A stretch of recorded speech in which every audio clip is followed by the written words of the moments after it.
नाड़ की खबरों में आपका स्वागत है। नमस्कार, मैं हूं श्वेता झा पांडे। देश में 2 हफ्ते के लिए लॉकडाउन बढ़ा दिया गया है, यानी 17 मई तक के लिए अब ये लॉकडाउन होगा। लॉकडाउन पर आदेश जारी करने से पहले केंद्र ने देश के सभी जिलों को ग्रीन, ऑरेंज और रेड जोन में बांटा है। गृह मंत्रालय ने लॉकडाउन बढ़ाने के साथ साथ नई गाइडलाइन भी जारी की है, जो 4 मई से लागू होंगी। देश में 130 रेड जोन आने वाले जिले हैं और ऑरेंज जोन में 284 जिले हैं, ग्रीन जोन में 319 जिले हैं। आइए जानते हैं कि देश में इस 3 जोन के अंतर्गत क्या खुलेगा और क्या नहीं। सबसे पहले जानते हैं 4 मई से क्या नहीं खुलेगा। हवाई सफर, ट्रेन, अंतर्राज्यीय बस नहीं खुलेंगे। राज्यों के बीच में सफर पर पूरी तरह से रोक होगी और स्कूल, कॉलेज, शिक्षा संस्थान बंद रहेंगे। यानी अभी जिन नियमों का पालन कराया जा रहा है लॉकडाउन में पूरे देश से, आगे भी ये जारी रहेंगे तमाम नियम। Cinema hall, shopping mall, gym, ये तमाम चीज़ें बंद रहेंगी। 4 मई से आगे के लिए भी ये पुरानी व्यवस्था ही रहेगी। होटल, स्विमिंग पूल, बार और रेस्टोरेंट बंद रहेंगे।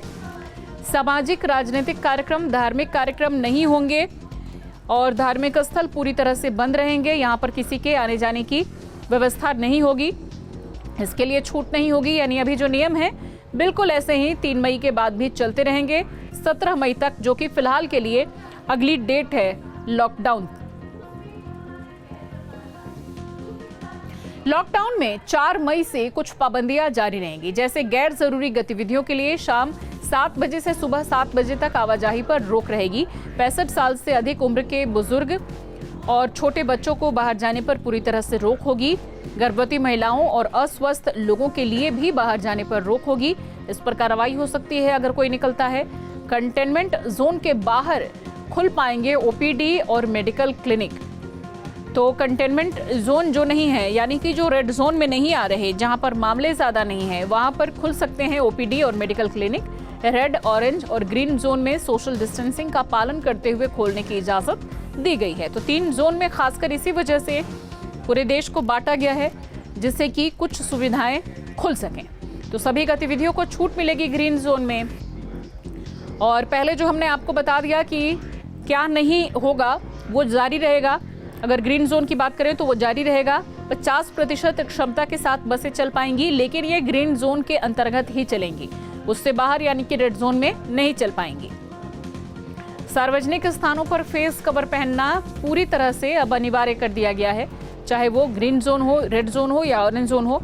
शादी तो होंगी, लेकिन 50 लोगों की ही इजाजत मिल पाएगी और अंतिम संस्कार में सिर्फ 20 लोग ही जा पाएंगे। तो सार्वजनिक स्थानों पर थूकने पर जुर्माना अब लगेगा। इसका खास ध्यान लोगों को रखना होगा, साफ सफाई का खास ध्यान रखना होगा। गुटखा पान का सेवन करते हैं तो इस पर भी ध्यान रखिए। शराब पान की दुकान खुलेंगी, लेकिन सोशल डिस्टेंसिंग मेंटेन करना होगा और इन दुकानों पर 5 से ज्यादा लोग एक साथ नहीं जा पाएंगे। साइकिल, रिक्शा, टैक्सी, कैब, बस से आवाजाही पर रोक होगी पूरी तरह से। ये सब नहीं चलेंगी अभी इनका आप रेड जोन में फायदा नहीं उठा पाएंगे। बार्बर शॉप भी नहीं खुलेंगे रेड जोन में। अनुमति प्राप्त निजी गाड़ियों को शर्त के साथ छूट मिलेगी, यानी कि उनको पास बनवाना होगा। यानी अभी जो गाड़ियां चल रही हैं पास बनवाकर, बिल्कुल वही व्यवस्था रेड जोन में आगे भी लागू रहेगी। दुपहिया वाहन पर एक ही शख्स जाएगा और जो 4 व्हीलर है उसमें ड्राइवर के अलावा 2 लोग और हो सकते हैं। ऑरेंज जोन की बात करें तो जिले के अंदर और जिलों के बीच में बसें नहीं चल पाएंगी। टैक्सी और कैब को छूट मिलेगी ग्रीन जोन की तरह। ऑरेंज जोन में भी एक ड्राइवर के साथ 2 ही यात्री लेकिन सफर कर पाएंगे। ऑरेंज जोन की फिलहाल हम बात कर रहे हैं। अनुमति प्राप्त गतिविधियों के लिए जिलों के बीच में चलेंगे निजी वाहन और अपने ही जोन में चल पाएंगे। गाड़ी में ड्राइवर के साथ 2 ही यात्री सफर कर पाएंगे। ये ग्रीन और ऑरेंज जोन दोनों के लिए ही ये व्यवस्था आगे लागू होगी। उत्तराखंड के सीएम त्रिवेंद्र सिंह रावत ने रेल मंत्री पीयूष गोयल से बातचीत की और 12 स्पेशल ट्रेनों के चलाने की गुजारिश की, ताकि दूसरे राज्यों में फंसे उत्तराखंड के लोगों को लाया जा सके। दिल्ली से देहरादून, दिल्ली से हल्द्वानी, चंडीगढ़ से देहरादून, लखनऊ से देहरादून, लखनऊ से हल्द्वानी, जयपुर से देहरादून और जयपुर से हल्द्वानी, मुंबई से देहरादून, मुंबई से हल्द्वानी, भोपाल से देहरादून, बेंगलुरु से देहरादून के साथ ही अहमदाबाद से देहरादून के लिए ट्रेनें चल सकती हैं। इसके लिए फिलहाल गुजारिश की गई है।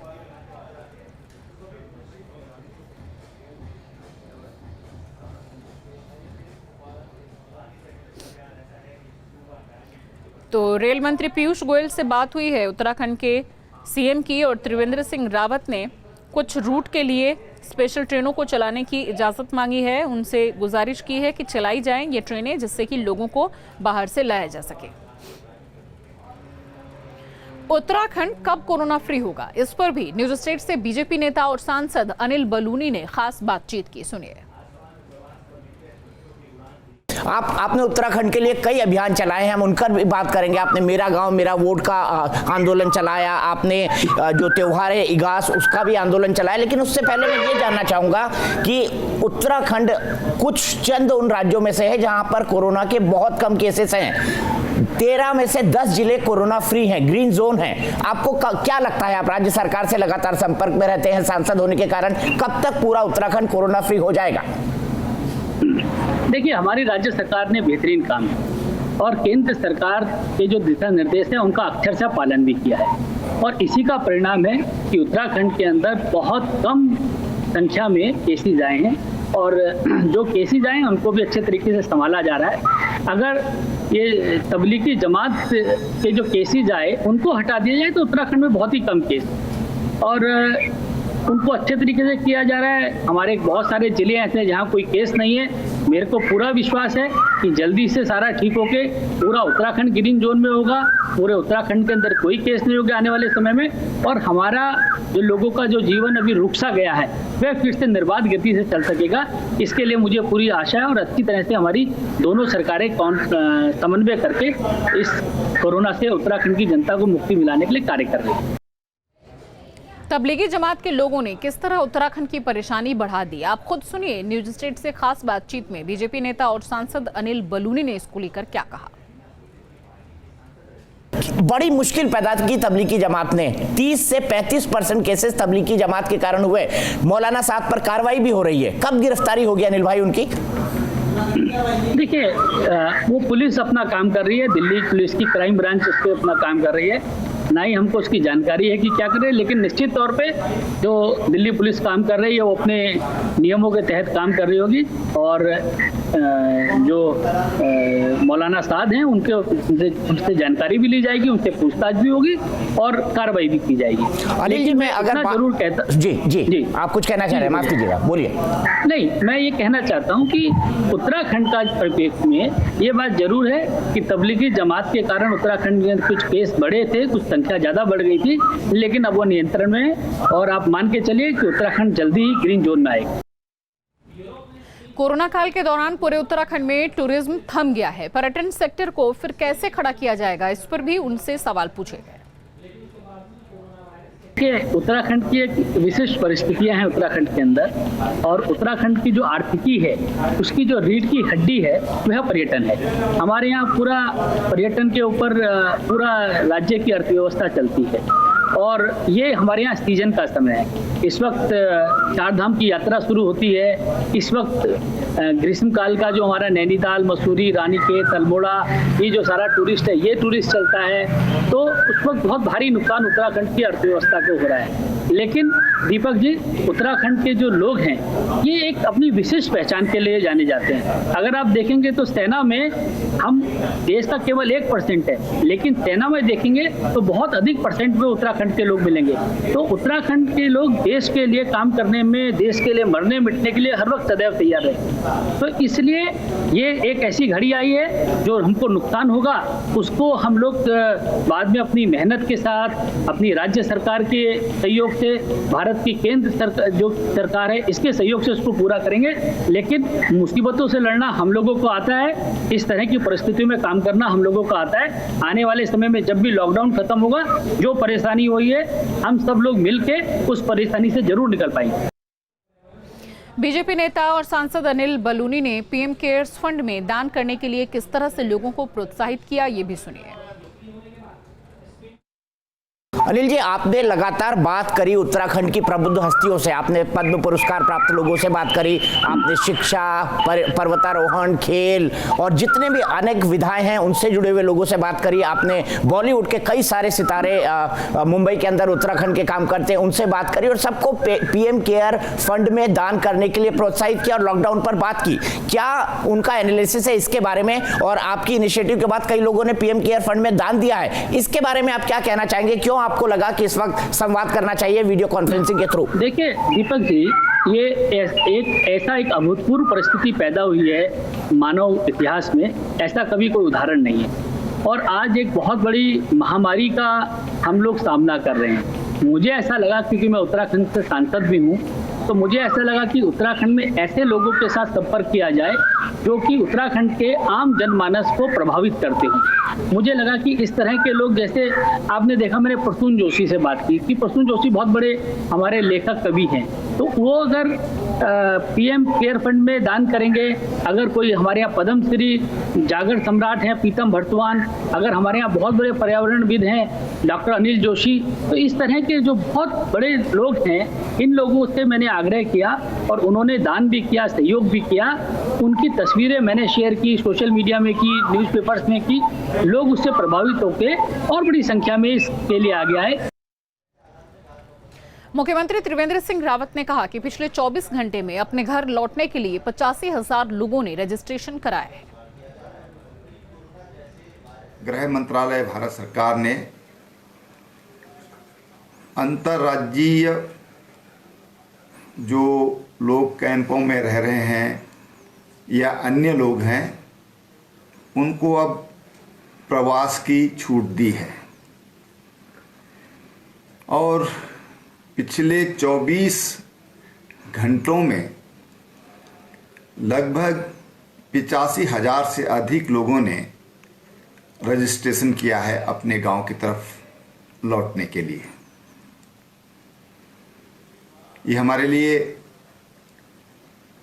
एक बहुत जिम्मेदारी का काम आज मिल गया है।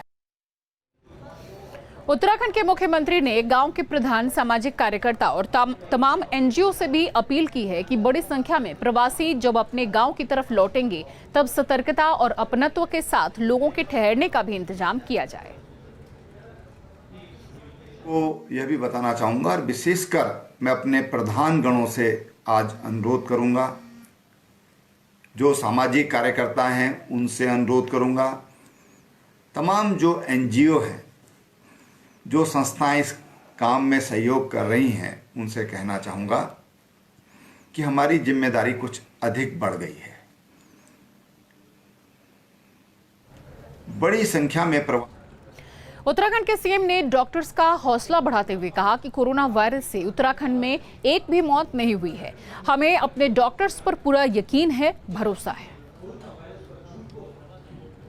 जो पेशेंट हैं वो ठीक होकर अपने घरों के लिए जा रहे हैं। कोरोना वायरस से कोई भी मृत्यु आज तक उत्तराखंड में नहीं हुई है। हमारे डॉक्टरों पर हमको विश्वास है, वो बहुत कुशलता से काम कर रहे हैं। मैं प्रधान गणों से कहना चाहता हूं कि जो लोग अपने घर आ रहे हैं वो उनको होम क्वारंटाइन में हमको रखना होगा। जानकर आपको हैरानी होगी कि अकेले दिल्ली से उत्तराखंड लौटने के लिए 26,000 लोगों ने रजिस्ट्रेशन कराया है, लेकिन संक्रमित मरीजों को देहरादून, हल्द्वानी और उधम सिंह नगर में ही रोक लिया जाएगा। सीएम त्रिवेंद्र सिंह रावत ने कहा कि बसों के जरिए सभी लोगों को लाना संभव नहीं है, इसलिए ट्रेन की बात हो रही है।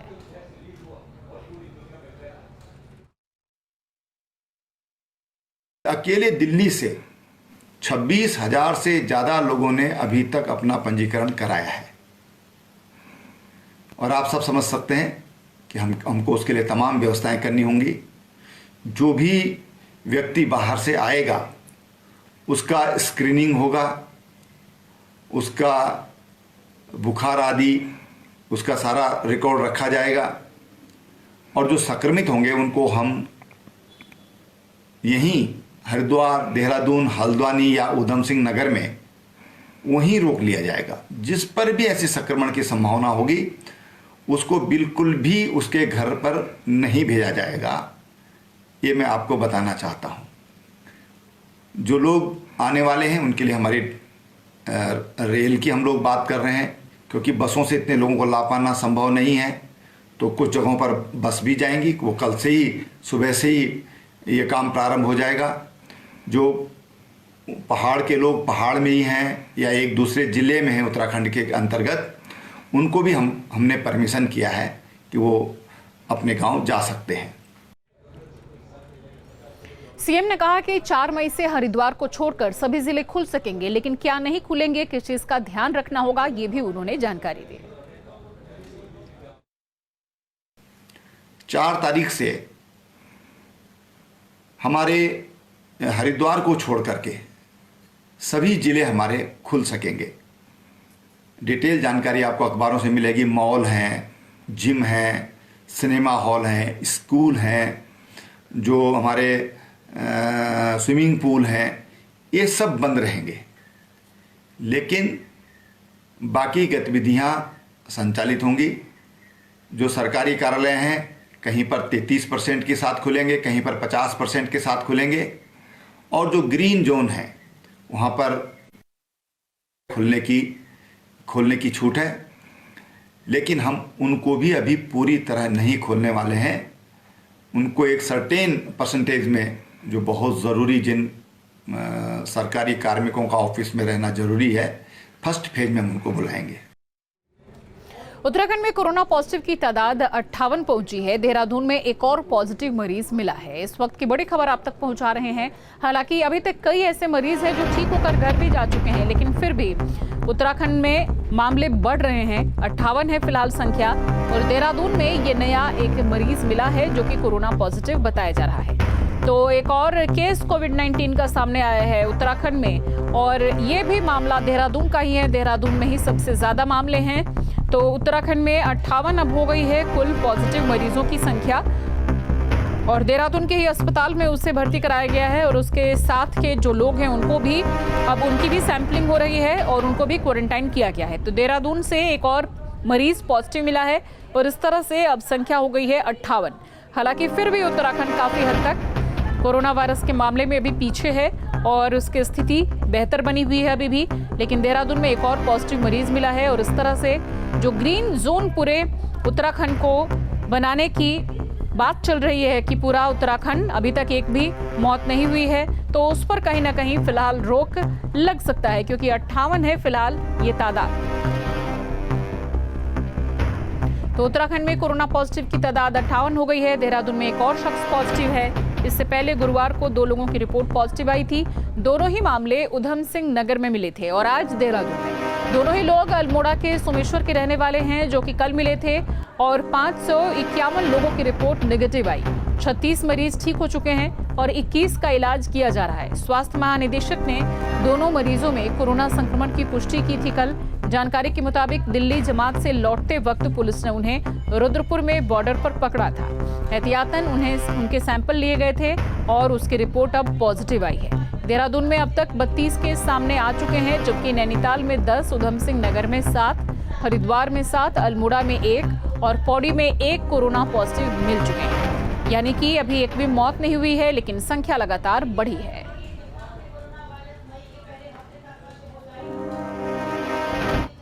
ऋषिकेश एम्स में हुई कोरोना पॉजिटिव महिला की मौत पर एम्स प्रशासन ने खुलासा किया है।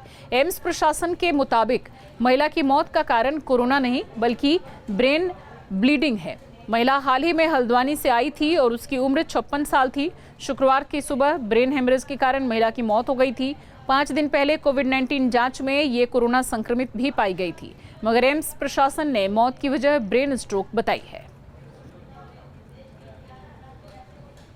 एक मरीज हल्द्वानी से आया था, जो हालांकि कोरोना पॉजिटिव था, लेकिन ब्रेन ब्लीड के मारे ज़्यादा बड़ी समस्या उसकी ब्रेन में ब्लीड की थी, और उसके जहाँ पर मेन शरीर के सारे सिस्टम कंट्रोल होते हैं, ब्रेन के उस हिस्से में बहुत ज़्यादा ब्लड प्रेशर के मारे ब्लीडिंग थी। साथ में उसको निमोनिया भी था, और निमोनिया के अलावा उसको यूरिनरी इन्फेक्शन भी था। वो लेडी काफ़ी उम्र की भी थी। अपनी सीरियस बीमारियों की वजह से आज उसके मृत्यु हो गई। लेकिन मैं कह सकता हूँ कि ये मेन समस्या इसकी ब्रेन के अंदर ब्लीड की थी, न कि कोरोना की। उत्तराखंड एम्स में महिला की मौत हुई और कोरोना से नहीं बल्कि ब्रेन हैमरेज से मौत की वजह इसे बताया गया। 5 दिन पहले ये महिला कोविड-19 जांच में पॉजिटिव पाई गई थी और महिला का ब्रेन हैमरेज की बात एम्स की तरफ से सामने आया। एम्स प्रशासन का कहना है कि महिला ब्रेन स्ट्रोक की समस्या से गंभीर रूप से बीमार थी और उसकी मौत की वजह ब्रेन ब्लीड है। एम्स की रिपोर्ट है, उसमें उनकी डेथ का जो कोज है, कारण है, वो कोरोना नहीं है। उनकी डेथ का कारण कुछ और है, ब्रेन हेमरेज है इत्यादि है। तो इस प्रकार से डेथ हुई है, कोरोना पॉजिटिव है जिनकी डेथ हुई, लेकिन उनका जो मौत का कारण है वो कोरोना नहीं है। तो राज्य में अभी तक अगर कोरोना को हम आगे रखें तो अभी डेथ कोरोना के कारण नहीं है और जो ठीक होने वाले हमारे कोरोना पॉजिटिव है वो संख्या बहुत ज्यादा है और जो बचे हुए हैं वो संख्या कम है। ऋषिकेश एम्स के लिए सरकार भी सुविधाएं मुहैया करा रही है। राज्य सरकार ने एम्स के डॉक्टर और मेडिकल स्टाफ के लिए होटल मुहैया कराने का प्रबंध किया है। कैबिनेट मंत्री मदन कौशिक का कहना है कि एम्स खुद में निर्णय लेने के लिए सक्षम है और राज्य सरकार उन्हें हर मदद उपलब्ध करा रही है। अभी चर्चा एम्स को लेकर हुई, चूंकि वो अपने आप में इंस्टीट्यूशन है, वो अपने निर्णय स्वयं लेते हैं, लेकिन राज्य सरकार से उन्होंने एक अपेक्षा की थी। वो अपेक्षा की थी कि उन्हें कुछ होटल इत्यादि उपलब्ध करा दे, वो हमने कराए हैं। उन्होंने और अपेक्षा की है और ये भी आदेश दे दिए गए हैं कि एम्स को जो आवश्यकता पड़ेगी राज्य सरकार वो सारा उन व्यवस्थाओं को कराएंगे ताकि उनके जो कर्मचारी हैं, उनके जो डॉक्टर्स हैं, वो विधिवत रूप से वहीं कैंपस के आसपास रह सकें, उनको रोज आने जाने की दिक्कत ना हो। लॉकडाउन की वजह से दूसरे राज्यों में फंसे मजदूरों की अब उत्तर प्रदेश में वापसी हो रही है। लॉकडाउन की वजह से कई मजदूर फंसे हुए हैं और दिल्ली से लगभग 4 लाख, हरियाणा से 12,000 और पड़ोसी राज्य मध्य प्रदेश से 155 बसों से 5,259 प्रवासी श्रमिक और मजदूर वापस आ गए हैं। अब यूपी में जो मध्य प्रदेश के 1,341 मरीज फंसे हुए थे वो वापस मध्य प्रदेश पहुंच गए हैं।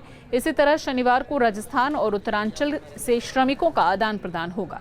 राजस्थान में फंसे 6,500 मजदूरों को और उत्तराखंड से करीब 1,500 मजदूरों को वापस लाया जाएगा। दिल्ली से लगभग 4 लाख प्रवासी श्रमिक और कामगार, हरियाणा से 12,000 से अधिक श्रमिक आए हैं, अन्य राज्यों से भी श्रमिक आ रहे हैं, तो इनकी वापसी भी चरणबद्ध रूप से हो रही है। मध्य प्रदेश से लगभग 155 बसों से 5,259 हमारे श्रमिक भाई जो हैं आए हैं, वो हमारे प्रदेश में आ चुके हैं, कुछ ही जनपदों में अब पहुंच रहे हैं। क्वारंटाइन सेंटर्स में लगभग 1,341 लोग मध्य प्रदेश चले गए हैं। तो मध्य प्रदेश से जो आदान प्रदान होना था वो आज पूरा हुआ, उसकी भी माननीय मुख्यमंत्री जी ने समीक्षा की और कल जो है राजस्थान और उत्तरांचल से जो है श्रमिकों का जो है आदान प्रदान होगा। राजस्थान से लगभग 6,500 से अधिक श्रमिक आएंगे। राजस्थान के कम श्रमिक हमारे प्रदेश में हैं। उत्तरांचल के करीब 1,500 श्रमिक हैं जो हरिद्वार और बरेली से जो है लाए जाएंगे हमारे प्रदेश में। रुड़की के भगवानपुर नगर पंचायत के सफाई कर्मी के साथ मारपीट का एक मामला सामने आया है। मारपीट का आरोप पुलिसकर्मी पर लगा है, जिसके बाद सफाई कर्मचारियों ने जमकर हंगामा किया और कूड़ा मेन मार्केट के चौराहे पर डालकर धरने पर बैठ गए। वहीं खबर मिलते ही पुलिस के आलाधिकारी मौके पर पहुंचे और मामले को जैसे तैसे सुलझाया। चोट कंच लग गया था जी, और क्या नाम है, पट्टी का मान जा रहा था डॉक्टर के, और वो रास्ते में मिला मुझे और मैं गाड़ी में नगर पंचायत से हूँ और फिर उसने मेरे को डंडा मारा। टाइम नगर पंचायत के कोई कर्मचारी मोटरसाइकिल में आ रहे थे, 2 लोग, तो सिपाही द्वारा टोका गया भाई 2 लोग तो आ रहे मास्क पहन लो। किसी बात को लेकर थोड़ा हटता हो गई थी। अब दोनों बात शांत हो गई है और कोई मामला नहीं है। हरिद्वार में पुलिस के जवानों को किसी भी प्रकार की परेशानी ना हो, इसके लिए पुलिस के जवानों को किट बांटी गई, जिसमें जवानों के लिए पोषक आहार और कोरोना वायरस के बचाव के लिए मास्क, सैनिटाइजर और गल पास है, ताकि जवान कोरोना के संक्रमण से बच सकें। एसएसपी ने जिले भर में ड्यूटी को अंजाम दे रहे पुलिस के जवानों को ये किट बांटी है। गोल्डन मिल्क का है, हर्बल टी का है। सो इसका जो सामग्री च्यवनप्राश है, हल्दी है, तुलसी है और एक गर्म पानी पीने के लिए भी है, उसके लिए एक फ्लास्क है और जो है इसमें एक डिसइंफेक्टेंट स्प्रे भी है, हैंड सैनिटाइजर है, ग्लव्स है, मास्क है। इसका एक किट जो है हमने सभी पुलिसकर्मी और पीएसी लोगों का जो है आज हमने वितरण करने का कार्य शुरू किया है। लॉकडाउन के चलते ऑनलाइन पढ़ाई को बढ़ावा मिल रहा है। मैदानी क्षेत्रों में ही नहीं, पहाड़ी क्षेत्रों में भी सरकारी स्कूल के बच्चे अब ऑनलाइन पढ़ाई कर रहे हैं। वहीं सरकारी स्कूल के शिक्षक भी ऑनलाइन क्लास में पढ़ा रहे हैं। हालांकि सरकारी स्कूल के शिक्षकों में युवा शिक्षक ही ऑनलाइन प्लेटफॉर्म अपना रहे हैं। देवप्रयाग विधानसभा के राजकीय इंटर कॉलेज पलेठी बांगड़ के अंग्रेजी की क्लास इन दिनों ऑनलाइन चल रही है। बच्चे भी ऑनलाइन क्लास का भरपूर फायदा उठा रहे हैं। हालांकि ग्रामीण क्षेत्रों में नेटवर्क अच्छा ना होने के चलते बच्चों को वीडियो बनाकर भेज रहे हैं। साथ ही यूट्यूब के माध्यम से क्लास के वीडियो अपलोड करके पाठ्यक्रम पूरा करवा रहे हैं। आज की टेक्नोलॉजी के ज़माने में भी हम उस टेक्नोलॉजी का सदुपयोग कर सकते हैं, खासतौर से बच्चों के हित में। तो इसलिए मैंने भी एक छोटा सा प्रयास किया। एक अपने स्कूल के बच्चों का व्हाट्सएप ग्रुप बना रखा है और उस व्हाट्सएप ग्रुप में मैं अपने वीडियो अपने इंग्लिश से सब्जेक्ट से रिलेटेड और जैसे बच्चों को तनाव होता है, स्ट्रेस होता था योगा से रिलेटेड, क्योंकि मैं योगा में भी पीजी हूँ, तो योगा से रिलेटेड भी मैं उसमें वीडियो डाल रहा हूँ बच्चों के लिए, ताकि उनको कोई मानसिक रूप से वो थोड़ा सा बैलेंस रह सकें और उनको ये जो डर है कोरोना का उनके दिमाग से निकले और वो अपनी पढ़ाई पे ध्यान दे पाएँ। हमारे विद्यालय के English lecturer Shri Shashi Mohan Rawat sir हमें ऑनलाइन क्लास पढ़ाते हैं। उन्होंने व्हाट्सएप पे एक ग्रुप बना रखा है जिसपे वे हमारे चैप्टर से संबंधित वीडियोस डालते हैं। उन्हीं चैप्टर के माध्यम से हमें पढ़ाते हैं और हमें होमवर्क भी देते हैं। बाहर की खबरों में फिलहाल के लिए इतना ही।